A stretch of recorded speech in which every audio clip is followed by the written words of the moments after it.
ಅನ್ಯಾಯ ಮಾಡ್ತಾರೆ ದೇಶದ ಅಲ್ಲಿ ಮಾಡ್ತಾ ಇರ್ತಾರೆ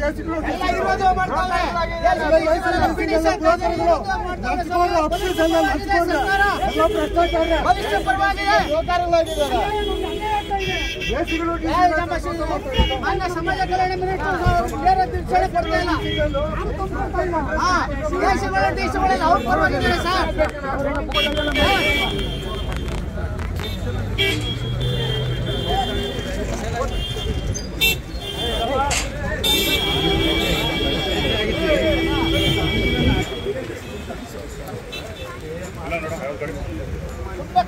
ಕೆಲಸ ಮಾಡಬೇಡಿ.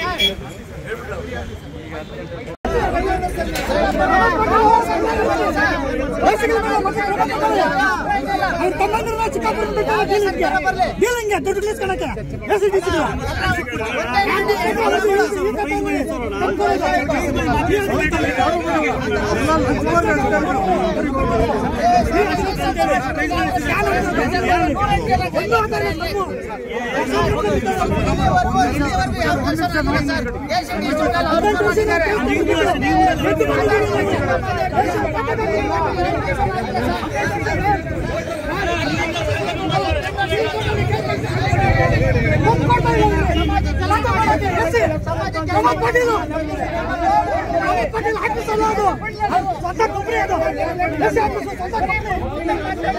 ಗೌರ್ಮೆಂಟ್ ಆಫೀಸ್ ಅಲ್ಲ, ಬಡವರು ಪರವಾಗಿರೋದಂತೂ ಆಫೀಸ್ಗಳೆಲ್ಲ ಎಸ್ಡಿಸಿ ಪರವಾಗಿ. ಸರ್ ಹೇಳಿ, ಏನಾಯ್ತು ಅದು ಹೇಳಿ ಸರ್. ನಮ್ದು 18 ವರ್ಷದಿಂದ ಸಿವಿಲ್ ಕೋರ್ಟ್ ಅಲ್ಲಿ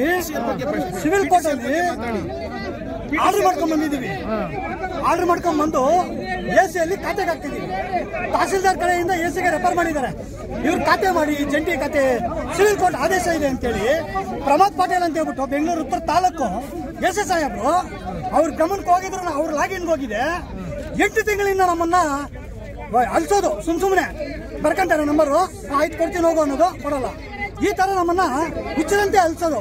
ಯಾರು ದುಡ್ಡು ಕೊಡ್ತಾರೆ ಅವ್ರಿಗೆ ತಂದು ಕೊಡೋದು, ಇದು ನಡೀತಾ ಇದೆ ಸ್ವಾಮಿ. ಆಮೇಲೆ ಕೇಸ್ ವರ್ಕರ್ ಸುಮಾ ಅಂತಿದ್ದಾರೆ, ಅವರು ದುಡ್ಡು ಯಾರು ಕೊಟ್ಟರೆ ಅವ್ರದ್ದು ಪುಟ್ ಅಪ್ ಮಾಡೋದು ಕೇಸ್ ಸ್ವಾಮಿ. ಕೇಸು ವರ್ಕರ್ ಸುಮಾ ಎಸಿ ಆಫೀಸಲ್ಲಿ ಯಾರು ದುಡ್ಡು ಕೊಟ್ಟರೆ ಅವ್ರ ಪರವಾಗಿ ಫೈಲ್ ರೆಡಿ ಮಾಡೋದು, ದುಡ್ಡು ಕೊಟ್ಟಿಲ್ಲ ಸೈಡ್ ಬಿಸಾಕೋದು. ಈ ರೀತಿ ನಡೀತಾ ಇದೆ. ನಮಗೆ ನ್ಯಾಯ ಒದಗಿಸ್ಕೊಡ್ಬೇಕು. ಈ ಕಂದಾಯ ಇಲಾಖೆಯಲ್ಲಿ ಎಷ್ಟು ವರ್ಷದಿಂದ ನಡೀತಾ ಇದೆ ಇದು? ಆಯ್ತು, ಒಂದು 2 ವರ್ಷದಿಂದ ನಡೀತಾ ಇದೆ. 2 ವರ್ಷದಿಂದ ನಡೀತಾ ಇದೆ. ನಮ್ಗೆ ನ್ಯಾಯ ಸಿಕ್ಕಿಲ್ಲ. ಎಸಿ ಡಿಸಿ ಆಫೀಸ್ಗಳು ಉಳ್ಳವರ ಪರವಾಗಿ ಆಗಿದೆ, ಬಲಾಢ್ಯರ ಪರವಾಗಿ ಆಗಿದೆ. ಇದು ಬಡವರ ಪರವಾಗಿದ್ದು ಇಲ್ಲ.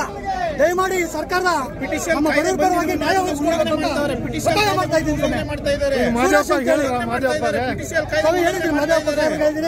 ಸಿಎಂ ಸಾಹೇಬ್ರಿಗೂ ಕೇಳಿದ್ರು, ಸಿದ್ದರಾಮಯ್ಯ ಸಾಹೇಬ್ರು ನಮ್ಮನ್ನು ಕೇಳಿದ್ರು, ಎಲ್ಲಿ ಸಮಸ್ಯೆ ಅಂತೇಳಿ ಹೇಳಿದೀನಿ. ನಾನು ಡಿಸಿ ಆಫೀಸಲ್ಲಿ ಸ್ವಾಮಿ, ಎಸಿ ಆಫೀಸಲ್ಲಿ ಸ್ವಾಮಿ, ಲಂಚ ಇದ್ರೆ ಯಾರು ದುಡ್ಡು ಕೊಟ್ಟರೆ ಟೇಬಲ್ ಕೆಳಗಡೆ ಅವ್ರು ಕೆಲಸ ಮಾಡ್ತಾರೆ ಅಂತ ಸಿದ್ದರಾಮಯ್ಯ ಸಾಹೇಬ್ರಿಗೆ ಮಾನ್ಯ ಮಂತ್ರಿಗಳು ಕೂಡ ನಾನು ಹೇಳಿದ್ದೀನಿ. ಹೇಳಿ ಸರ್, ನಿಮ್ಮ ಹೆಸರು ಹೇಳಿ. BH ಸುರೇಶ್ ಅಂತೇಳಿ, ಬಾಗ್ಲೂರು.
ಏನ್ ಸರ್ ಅದಕ್ಕೆ ಬಂದಿರೋದು ನಾವು ಇಲ್ಲಿ ಕಾರ್ಯಕ್ರಮ ಬಂದಿರೋದು ಬೇರೆ ಏನು ಬಿಡ್ರಿ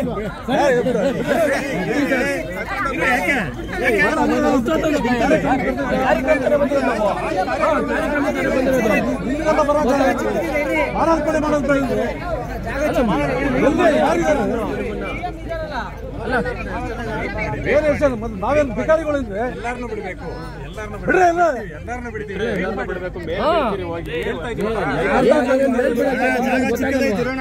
ಅಲ್ಲ ನಾವೇನ್ ಮೇಲ್ ಬಿಡಕ್ ನಮ್ಗೇನು ಗೊತ್ತಾಗಲ್ಲ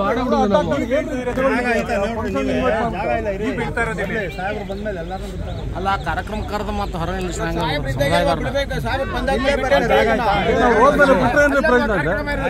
ಆಯ್ತು ರೀ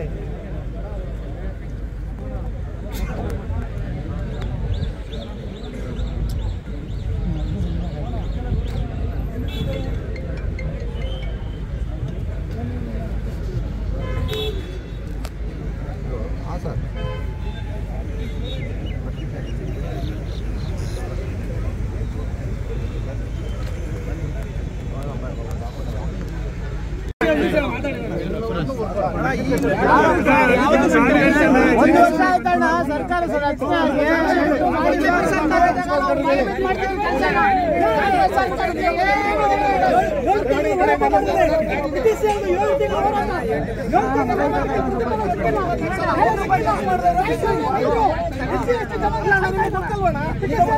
ರಾಜ್ಯಾದ್ಯಂತ ಹೋರಾಟಗಳಾಗಿದೆ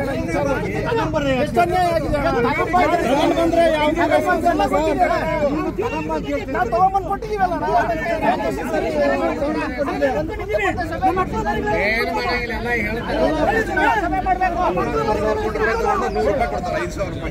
ಅಲ್ಲ SST ಮ್ಯಾನೇಜ್ಮೆಂಟ್ ವಿದ್ಯಾರ್ಥಿಗಳು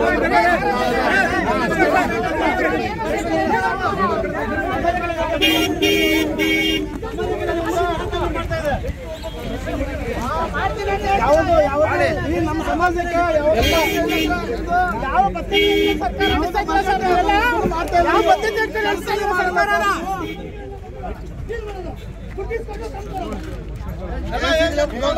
ರಾಮಲಕ್ಷ್ಮಿ ಸ್ಟೇಟ್ ಆಫ್ ಕರ್ನಾಟಕ ಈ ಒಂದು ಜಡ್ಜ್ಮೆಂಟ್ ಇಂದ ದಲಿತರ ಲಕ್ಷಾಂತರ ಕುಟುಂಬ ಭೂಮಿಗಳು ಬೀದಿ ಪಾಲಾಗಿತ್ತು. ಈ ವಿಚಾರವಾಗಿ ನಾವು ಸುಮಾರು 5 ವರ್ಷದಿಂದ ಮತ್ತೆ ಕಳೆದ 2023ರಲ್ಲಿ ಫ್ರೀಡಂ ಪಾರ್ಕ್ ಅಲ್ಲಿ 7 ತಿಂಗಳು ಹೋರಾಟ ಮಾಡಿದ್ವು. ಆ ಹೋರಾಟಕ್ಕೆ ಸ್ಪಂದಿಸಿದ ಕಾಂಗ್ರೆಸ್ ಸರ್ಕಾರ ಅಮೆಂಡ್ಮೆಂಟ್ ಮಾಡ್ತು. ಕಳೆದ ಜುಲೈಯಲ್ಲಿ ಅಮೆಂಡ್ಮೆಂಟ್ ಮಾಡ್ತು 7 ತಿಂಗಳು ಹೋರಾಟ ಮಾಡಿದ್ದಕ್ಕೆ. ಬಟ್ ಅಮೆಂಡ್ಮೆಂಟ್ ಆಗಿದ್ರು ಕೂಡ ಕೋರ್ಟ್ಗಳಲ್ಲಿ ಏನು ACDC ನ್ಯಾಯಾಲಯಗಳಿದೆ ಮತ್ತೆ ಕೆಲವು ಕೋರ್ಟ್ಗಳಿದೆ, ಅಮೆಂಡ್ಮೆಂಟ್ ವಿರುದ್ಧವಾಗಿ ಆದೇಶ ಮಾಡ್ತಾ ಇದ್ದಾರೆ. ಇವರೇನು ಸಂವಿಧಾನ ವಿರುದ್ಧವಾಗಿ ಆದೇಶಗಳು ಆಗ್ತಾರೆ. ಇವರು ಸಂವಿಧಾನಕ್ಕಿಂತ ಹೆಚ್ಚು ಅವ್ರ ಕೋರ್ಟ್ಗಳು ACDCಗಳು ದಲ್ಲಾಳಿಗಳಾಗಿದ್ದಾರೆ. ಯಾರು ಹಣ ಕೊಡ್ತಾರೆ ಅವ್ರ ಪರವಾಗಿ ಕೆಲಸ ಮಾಡ್ತಾರೆ, ದಾಖಲೆಗಳು ಮಾಡಲ್ಲ, ಏನು ಮಾಡಲ್ಲ. ಇವರು ಏನು ನಮ್ಮ ಪರವಾಗಿ ಏನು ಆದೇಶ ಮಾಡಬೇಡ, ಸಂವಿಧಾನಬದ್ಧವಾಗಿ ಏನು PTCL ಕಾಯ್ದೆ ಇದೆ ಆ ಕಾಯ್ದೆ ಪ್ರಕಾರ ಮಾಡಲಿ. ಕಾಯ್ದೆ ಉಲ್ಲಂಘನೆ ಮಾಡಿ ಯಾರು ಜಮೀನು ತಗೊಂಡಿದ್ದಾರೆ ಅದು ನಮ್ಗೆ ವಾಪಸ್ ಕೇಳ್ತಾ ಇರೋದು. ಬೇರೆ ನೀವು ಅಪ್ಪರ ಸ್ವಂತ ಜಮೀನು ನಾವೇನು ಕೇಳ್ತಲ್ಲ. ನೋಡಿ, ಲಕ್ಷಾಂತರ ಕುಟುಂಬ ಬೀದಿ ಪಾಲಾಗಿದೆ ಜಮೀನು ಕಳ್ಕೊಂಡು. ನಾವು ಆದ್ರೂ ಕೂಡ ಸಂಬಂಧಪಟ್ಟ ಸರ್ಕಾರ ಕೂಡ 1 ವರ್ಷದಿಂದ ನೆಗ್ಲೆಕ್ಟ್ ಮಾಡ್ತಾರೆ. ಸಂಬಂಧಪಟ್ಟ ಮಂತ್ರಿ ಕೂಡ ಇವ್ರೇನು ಜವಾಬ್ದಾರಿ ತಗೊಂಡಿಲ್ಲ. ಬರೇ ಮಾತೆಲ್ಲ ಹೊಟ್ಟೆ ತುಂಬಿಸಿ ನಮ್ಮ ದಲಿತನ ಜೀವನ ಹಾಳು ಮಾಡ್ತಾ ಇದ್ದಾರೆ. ಒಂದೇ ಒಂದು ಆದೇಶ ಮಾಡಿಕೊಂಡು ಇವರು ಸುಪ್ರೀಂ ಕೋರ್ಟ್ ಆದೇಶನ ಎಲ್ಲ ಆದೇಶ ವಜಾ ಮಾಡ್ತಾರೆ. ಶಾಸಕಾಂಗದಲ್ಲೇ ಒಂದು ಸಭೆ ಸದನದಲ್ಲೇ ಒಂದು ಅಮೆಂಡ್ಮೆಂಟ್ ಏನು ಪಾಸ್ ಆಗಿದೆ, ಅದಕ್ಕಿಂತ ದೊಡ್ಡವರು ಸಂವಿಧಾನಬದ್ಧವಾಗಿ ಏನು ಒಂದು ಶಾಸಕಾಂಗ ಸಭೆಯಲ್ಲಿ ಶಾಸನ ಆಗಿದೆ, ಆ ಶಾಸನ ಪ್ರಕಾರ ಇವರು ಆದೇಶ ಮಾಡಬೇಕು, ಅದಕ್ಕಿಂತ ಇವರು ದೊಡ್ಡ ಯಾವ್ದೋ ಒಂದು ಸುಪ್ರೀಂ ಕೋರ್ಟ್ ಆದೇಶ ಮಾಡಿಕೊಂಡು ನಾಟಕ ಮಾಡ್ತಿದ್ದಾರೆ. ಲೀಗಲ್ ಫ್ರೇಮ್ ಆಗಿಲ್ಲ.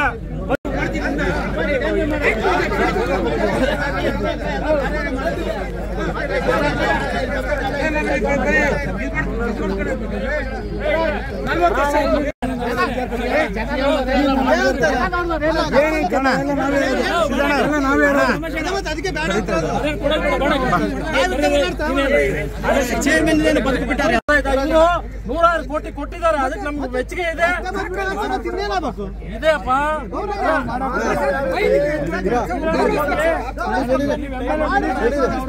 ಗೌರವಿಸ್ಬೇಕಲ್ಲ ಸರ್.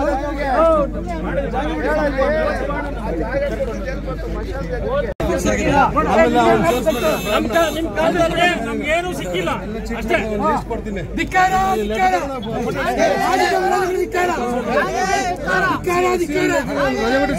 ಎನ್ಕ್ವೈರಿ ಮಾಡಿ ಅಂತ ಸೇರಿಸ್ಬೇಡ್ರಿ ಜಾಸ್ತಿ.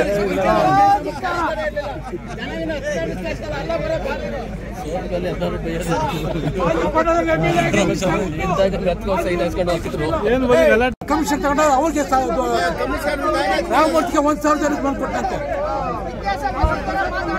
ಅವ್ನ ಬಾಯಿಗೆಲ್ಲ ಅವ್ನು ಇಲ್ಲ ಅಂತಾರೆ ಹೇಳೋದೆ.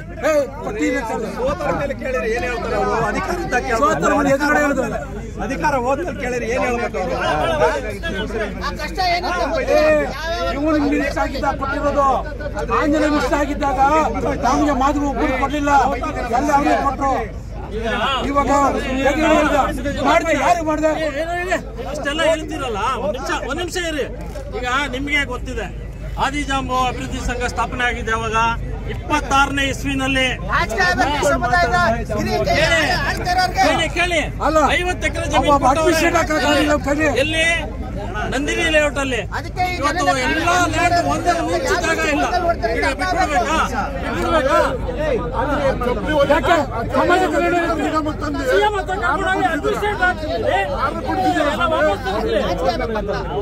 ಎಲ್ಲ ಮಾತಾಡಾಯ್ತು, ಮೊನ್ನೆನೂ ಮಾತಾಡಾಯ್ತು, ನಾವು ಮೊನ್ನೆನೂ ಮಾತಾಡಿದ್ವಿ.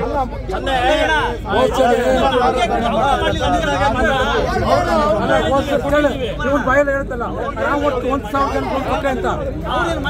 ನಮ್ಗೇನು ಇವ್ರಿಗೇನು ಆಗಿತ್ತು? 1,20,000 ಕೊಟ್ಟಿದ್ದಲ್ಲ. ಮಾದರಿ ಕೂಡ ಚೆನ್ನಾಗಿತ್ತು. 1,200 ಕಾರ್ ಕೊಡ್ಸೋದು, ಫ್ಲಾಟ್ ಕೊಡ್ಸೋದು, ಭಕ್ತ ಕೊಡ್ಸೋದು.